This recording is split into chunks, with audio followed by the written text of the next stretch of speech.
നമസ്കാരം. UAE പ്രഖ്യാപിച്ച പൊതുമാപ്പ് പദ്ധതി വൻ വിജയമായെന്നാണ് പുറത്തുവരുന്ന വിവരം.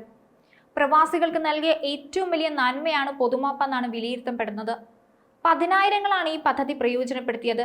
അനധികൃതമായി UAEയിൽ താമസിക്കുന്നവർക്ക് പിഴയോ യാത്രാവിലക്കോ കൂടാതെ രാജ്യം വിടുന്നതിനോ താമസ പദവി നിയമപരമാക്കി രാജ്യത്ത് തുടരുന്നതിനോ അവസരമൊരുക്കുന്നതിനാണ് പൊതുമാപ്പ് പദ്ധതി പ്രഖ്യാപിച്ചത്. 2 മാസത്തേക്ക് ആരംഭിച്ച പൊതുമാപ്പ് പിന്നീട് 2 മാസത്തേക്ക് കൂടി നീട്ടുകയായിരുന്നു. UAEയിൽ പൊതുമാപ്പ് ഇനി നീട്ടില്ല. ഈ മാസം 31 ഇത് അവസാനിക്കും. പാസ്പോർട്ട് ഇല്ലാത്ത വ്യക്തികളെ അവരുടെ എംബസികളുമായി ബന്ധിപ്പിച്ച് നാട്ടിലേക്ക് തിരിച്ചയച്ചു. വിസ കാലാവധി കഴിഞ്ഞവർക്ക് അവരുടെ പദവി ക്രമപ്പെടുത്താനും നാട്ടിലേക്ക് മടങ്ങാനും സഹായം നൽകി.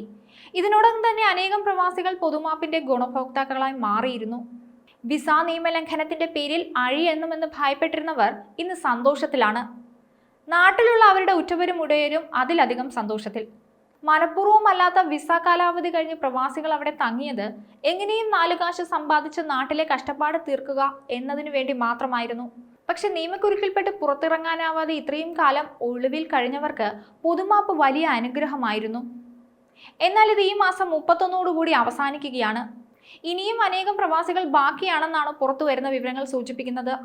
അവർ ഉടൻ തന്നെ പൊതുമാപ്പിന് വേണ്ട കാര്യങ്ങൾ ചെയ്യണമെന്ന് UAE പറഞ്ഞു വെക്കുന്നുണ്ട്. പൊതുമാപ്പ് പ്രയോജനപ്പെടുത്താത്തവർ ഭാവിയിൽ ഖേദിക്കേണ്ടി വരുമെന്ന് അധികൃതർ താക്കീത് നൽകുന്നുണ്ട്.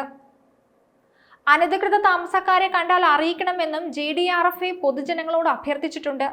സെപ്റ്റംബർ 1 2 മാസത്തേക്ക് ആരംഭിച്ച പൊതുമാപ്പ് പിന്നീട് federal authority four identity, citizenship, customs, port security എന്നിവ 2 മാസത്തേക്ക് കൂടി നീട്ടുകയായിരുന്നു.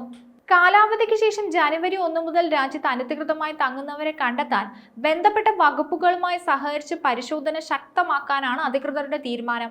പൊതുമാപ്പ് കാലാവധിക്ക് ശേഷം പരിശോധനകൾ കർശനമാക്കുമെന്ന് അധികൃതർ പറയുന്നുണ്ട്. കാലാവധിക്കുള്ളിൽ താമസരേഖകൾ നിയമവിധേയമാക്കിയില്ലെങ്കിൽ കടുത്ത നടപടികൾ നേരിടേണ്ടി വരും. അതായത് പൊതുമാപ്പ് കാലാവധിക്ക് ശേഷം നിങ്ങളെ കാത്തിരിക്കുന്നത് കടുത്ത നടപടികളായിരിക്കും. കാലാവധി തീരുന്നതിനു മുമ്പ് ഇത് നിയമവിധേയമാക്കിയില്ലെങ്കിൽ നിയമ നടപടിയും പിഴയും എല്ലാം നേരിടേണ്ടി വരും. പൊതുമാപ്പ് പോലുള്ള വിശാല മനസ്കതയുള്ള സൗജന്യങ്ങൾ എക്കാലവും ആവർത്തിച്ചുവെന്ന് വരില്ല. രാജ്യങ്ങൾ തമ്മിലുള്ള നയതന്ത്ര ബന്ധവും രാജ്യാന്തര സൗഹൃദവുമാണ് ഇത്തരം ഉദാരമായ തീരുമാനങ്ങൾ കൈക്കൊള്ളാൻ ഒരു രാജ്യത്തെ പ്രേരിപ്പിക്കുന്നത്. അതുകൊണ്ട് ഇനിയെങ്കിലും പ്രവാസികൾ തങ്ങൾ ജോലി ചെയ്യുന്ന രാജ്യത്തെ നിയമവ്യവസ്ഥയെക്കുറിച്ച് കൂടുതൽ ജാഗരൂകരായിരിക്കണം. പൊതുമാപ്പ് അവസാനിക്കുന്നതിന് മുമ്പ് പ്രവാസികൾ പരമാവധി ഇത് പ്രയോജനപ്പെടുത്തണം. ഇല്ലെങ്കിൽ നിങ്ങൾ നിയമ നടപടിക്ക് വിധേയരാക്കപ്പെടും. മറ്റൊരു വീഡിയോയുമായി വീണ്ടും കാണാം. ന്യൂസ് ഡെസ്ക് ഈനാട് മലയാളം.